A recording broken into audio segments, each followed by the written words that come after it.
Excuse me, sir. Sir, have you ever been broke before? Many times. Yeah? And what line of business did you end up in? I'm in tech and VC. Venture capital. Venture capital. Are you a business owner? I run a bunch of tech companies, yeah. Yeah? Yeah. How long have you been an entrepreneur? 17 years. 17 years? And over these 17 years, across all these companies, what was the most amount of money that you made in a single year? Many, many millions of dollars. Could you give me a range? Over 50. Over 50 mil?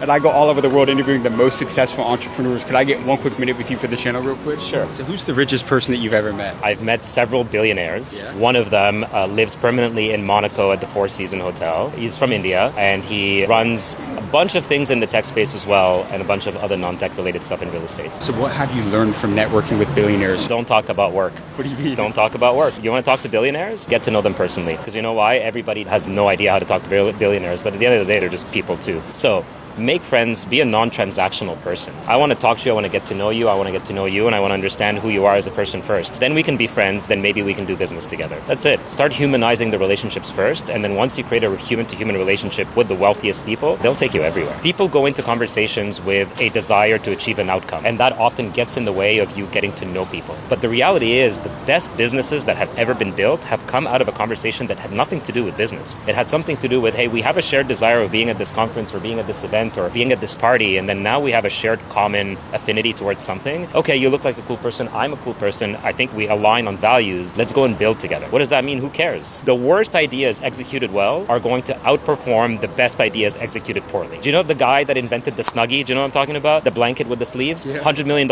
in sales. It's a blanket with sleeves. Terrible idea executed well will always trump a great idea executed poorly.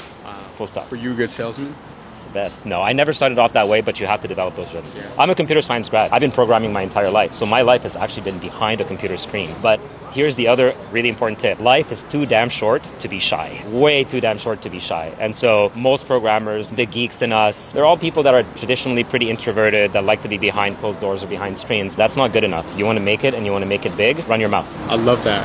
Learn how to run your mouth. Hey, a closed mouth does not get fed. No, it does not. No, it does not. And it keeps the air inside. You got to open up. We were just talking as well, like even when I come to events like these, it's nice to see the content and stuff, but at the end of the day, what I want to do is what we're doing. I want to stand in line and meet people. I want to go and grab a table, put a bunch of coffees down, invite people, and let's have a conversation. Tony Hsieh, who's like the former CEO of Zappos, is like one of like people that I respect the most, rest in peace. He coined this term collision hours. And so he developed Container City in Vegas, right, where you can go in and just meet people and collide with them, because that's what he wanted to do and create. If we can get enough people with the right mindset to just take a moment to talk to each other over a coffee, over a drink, over a shared initiative, that's where the magic happens. That's how creation actually happens, by creating these collision hours. So create them. Don't wait for them to happen. You got to create these collision hours for yourself. Now, you said you did over 50 million in a year. How did you scale from 7 to 8 figures? Like a lot of entrepreneurs, they got that great idea, they start that business, they struggle to scale and grow it. What took you from making 7 to 8 figures at your businesses? You got to build the companies in such a way that they're built for scale. This is why we build tech. Tech has infinite scale. When you're building software, you don't need to produce a physical good. You're producing a digital good. Selling digital goods is so much easier than selling physical goods. It then becomes all about investing in your go-to-market strategy. How do you get the right types of people like you guys? How do you get millions of followers on your channel? Same thing with tech. Find the product, find the solution that you're trying to solve for, create your go-to-market strategy, find the people online that are going to want to buy your product, and then scale it infinitely, because then the world is your entire market. That's a masterclass right there. What is the best sector of tech to get into in today's world? So we were just talking about this. So you got to think about the problem that needs to be solved in 5 years from now and invest in it from right now. Close your eyes, imagine the world in the next 5 years. What is it going to look like? Are we going to be having robots walking amongst us? Is it going to be flying cars? Is it going to be that the doors are going to talk to you in a certain way? If that's the world that you imagine in 5 years from now, build that technology today. That's the way that you're going to be able to scale. Don't follow trends. The trends are already built. It's too late for you. Otherwise, you're going to just be a copycat. You want to really make a big impact? Invest in deep tech. Invest in the stuff that's going to happen in 5 years from now and start building it today. So what do you think that is? Like, what do you think that sector of tech is going to be? Yeah, so that's going to be everything around the future of AI and automation. So think about the world where you're going to start working a lot less, because now robots and AI are going to dominate the way that we engage in our day-to-day setting. What does that industry look like? What is the periphery? What does the thing that's going to power the robots? How are we going to keep investing in things like more and more optimized batteries? How are we going to invest in making sure that the machines are actually producing the results in an accurate format for you? How are we going to provide more synthetic data to train the machines on the next evolution of things? What does the future of social media look like for people that are producing content using AI avatars, and so on and so forth? Really just imagine the future state. There's a great way of thinking about it as well. Look at all the sci-fi movies. What are people have already thought about that you can now start inventing today? What's the most profitable businesses that you're investing in today's world? Mortgage mortgage tech. Mortgage tech. I know it sounds boring, but